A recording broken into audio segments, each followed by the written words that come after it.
सोचिए, अगर किसी के खिलाफ फैसला सुनाने वाला जज उस व्यक्ति का सबसे बड़ा दुश्मन हो तो क्या होगा? क्या हार मतलब पहले से ही तय है, या कहानी में कोई ऐसा मोड़ आ सकता है जिसकी किसी ने कल्पना भी ना की हो? आज हम मुगल दरबार से जुड़ी एक ऐसी ही कहानी की परतों को खोलेंगे।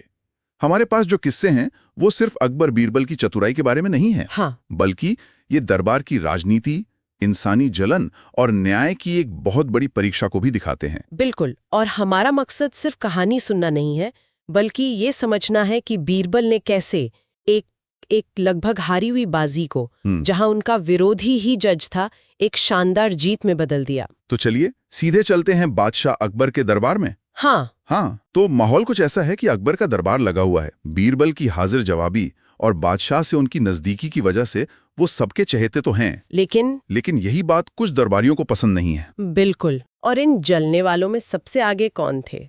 मुल्ला दो प्याजा। मुझे तो लगता है हर दौर में, हर दफ्तर में एक मुल्ला दो प्याजा जरूर होता है, जो बस मौके की तलाश में रहता है। आप कह सकती हैं। तो यही दरबारी मुल्ला के नेतृत्व में एक योजना बनाते हैं। अच्छा। वो बादशाह के पास जाके कहते हैं, जहांपना, हम सब मानते हैं कि बीरबल बहुत बुद्धिमान है, लेकिन उनकी बुद्धि की कभी कोई खुली परीक्षा नहीं हुई। क्यों ना एक सार्वजनिक परीक्षा रखी जाए?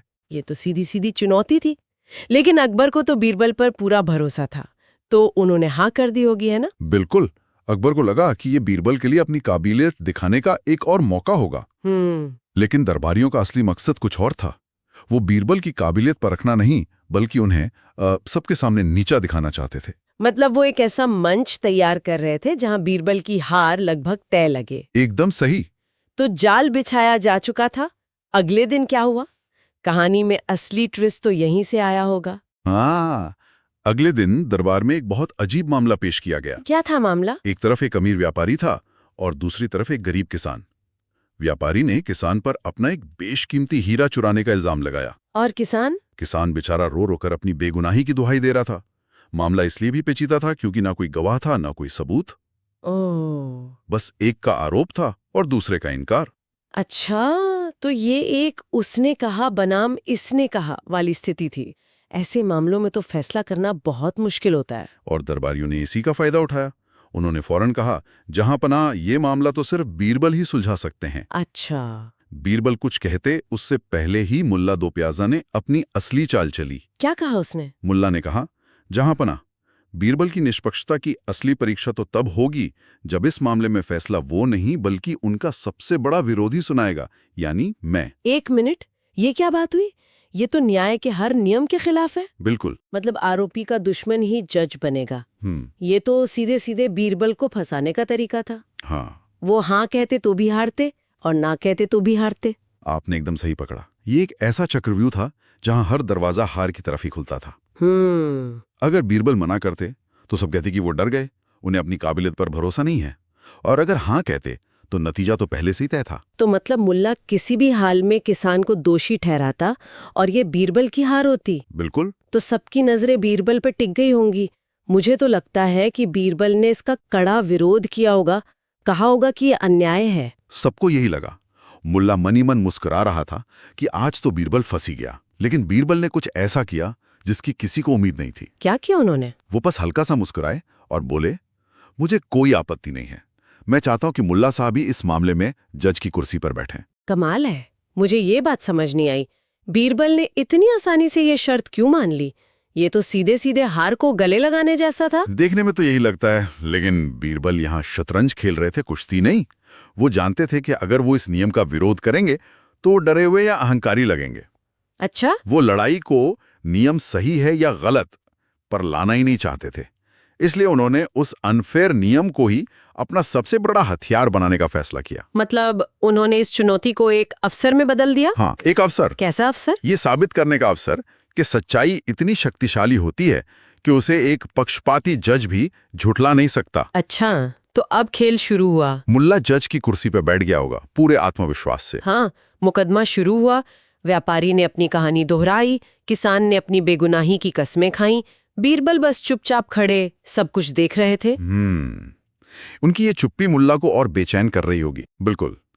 मुल्ला बस फैसला सुनाने ही वाला था कि बीरबल ने बड़ी विनम्रता से बादशाह से कुछ कहने की इजाजत मांगी। और यहीं से कहानी पलटी। यहीं से पूरी बाजी पलट गई। बीरबल ने कहा, जहांपना और मुल्ला साहब, फैसला करने से पहले मैं बस एक छोटी सी बात जानना चाहता हूं। क्या बात? उन्होंने कहा, हीरे की असली पहचान तो सिर्फ उसके मालिक को ही हो सकती है। क्यों ना हम दोनों से उस हीरे की कोई खास निशानी पूछें? वाह, कितना सरल लेकिन कितना असरदार सुझाव। हाँ, इसे तो कोई मना भी नहीं कर सकता था, क्योंकि ये तो एकदम निष्पक्ष बात थी। यही तो बीरबल की खूबी थी। ये एक, क्या कहते हैं हम, ब्रिलियंट मूव था। उन्होंने पूरी बहस को तू चोर मैं सिपाही वाले खेल से हटाकर एक सीधे साधे सवाल पर ला दिया, जिसका जवाब सिर्फ एक ही इंसान दे सकता था, असली मालिक। बिल्कुल, उन्होंने लड़ाई का मैदान ही बदल दिया। अब मामला राय का नहीं, तथ्य का बन चुका था। तो सबसे पहले व्यापारी से पूछा गया होगा, उसने क्या निशानी बताई? व्यापारी थोड़ा घबरा गया। वो हकलाते हुए बोला, जी उसमें से एक नीली चमक निकलती थी। ये तो बहुत ही सामान्य और गोलमोल जवाब है। कोई भी कीमती पत्थर चमकता ही है। हाँ, और बेचारे किसान ने? उसने क्या कहा? जब किसान से पूछा गया तो उसने पूरी ईमानदारी से हाथ जोड़कर कहा, हुजूर, मैंने तो वो हीरा कभी देखा ही नहीं, तो मैं उसकी निशानी कैसे बता सकता हूँ? देखिए, ये मनोविज्ञान है। हाँ, एक झूठा इंसान हमेशा कुछ न कुछ बना बनाया जवाब देने की कोशिश करता है ताकि वो सच्चा लगे। सही बात है। जबकि एक सच्चा इंसान अगर नहीं जानता तो साफ साफ कह देता है कि मैं नहीं जानता। इसके बाद क्या हुआ? क्या हीरा मंगवाया गया? हाँ, बीरबल ने सैनिकों को हीरा पेश करने को कहा। हीरा सबके सामने रखा गया।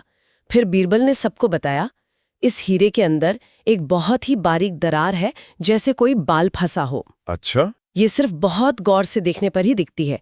ये एक ऐसी निशानी थी जो सिर्फ असली मालिक ही जान सकता था, जिसने उसे कई बार देखा परखा हो। और फिर उन्होंने वो सवाल पूछा होगा जिसने व्यापारी के होश उड़ा दिए। बिल्कुल। बीरबल सीधे व्यापारी की आंखों में देखकर बोले, तुम तो इस हीरे के मालिक हो, तो बताओ ये दरार किस दिशा में है, ऊपर से नीचे या दाएं से बाएं? और पूरे दरबार में सन्नाटा छा गया होगा। एकदम। व्यापारी का चेहरा पीला पड़ गया।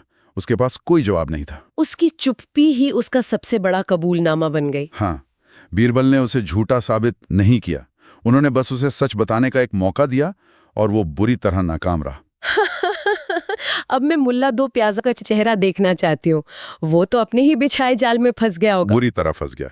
अब उसके सामने दो ही रास्ते थे और दोनों ही उसकी हार थे। पहला रास्ता, अगर वो सबूतों के बावजूद व्यापारी के हक में फैसला देता तो बादशाह और पूरे दरबार की नजरों में एक पक्षपाती और मूर्ख जज साबित होता। उसकी अपनी इज्जत मिट्टी में मिल जाती। दूसरा रास्ता था कि वो सच का साथ दे और किसान को निर्दोष करार दे। लेकिन ऐसा करते ही बीरबल के खिलाफ उसकी पूरी साजिश नाकाम हो जाती और बीरबल की बुद्धिमानी का डंका एक बार फिर पूरे दरबार में बज जाता। मतलब अपनी ही बिछाई बिसात पर खुद ही शय और मात हो गए। बिल्कुल। बीरबल को हराने चले थे और आखिर में बीरबल की जीत का ऐलान भी खुद ही करना पड़ा। इससे बेहतर तरीके से इसे कहा नहीं जा सकता। बीरबल ने बाजी इस तरह पलटी कि उनके दुश्मन को ही सच का ऐलान करने पर मजबूर होना पड़ा। मुल्ला की निजी दुश्मनी, मतलब बीरबल को नीचा दिखाना, अब जज के तौर पर उसके सार्वजनिक कर्तव्य से टकरा रही थी और बादशाह के सामने अपनी नाक बचाने के लिए उसे किसान को निर्दोष कहना ही पड़ा। ये सिर्फ एक जीत नहीं थी, ये एक मास्टर स्ट्रोक था। बाद में अकबर ने बीरबल से जरूर पूछा होगा कि तुमने इतना बड़ा जोखिम क्यों उठाया। हाँ, कहानी के अंत में अकबर बीरबल से पूछते हैं, बीरबल, तुमने अपने दुश्मन को ही अपना जज क्यों बनने दिया? इस पर बीरबल ने जो जवाब दिया वो इस पूरी कहानी का सार है। क्या कहा उन्होंने? बीरबल ने कहा, जहांपनाह सच्चाई को किसी सहारे की जरूरत नहीं होती, वो अपने पैरों पर खुद खड़ी होती है। वाह। और जब जीत का ऐलान दुश्मन के मुंह से हो तो उस जीत का मजा और भी बड़ा हो जाता है। वाह। तो अगर हम इस कहानी से सीखने वाली बातों को देखें तो सबसे पहली बात तो यही है कि सच में बहुत ताकत होती है। हाँ, बीरबल का अपनी रणनीति पर नहीं, सच्चाई की ताकत पर भरोसा था।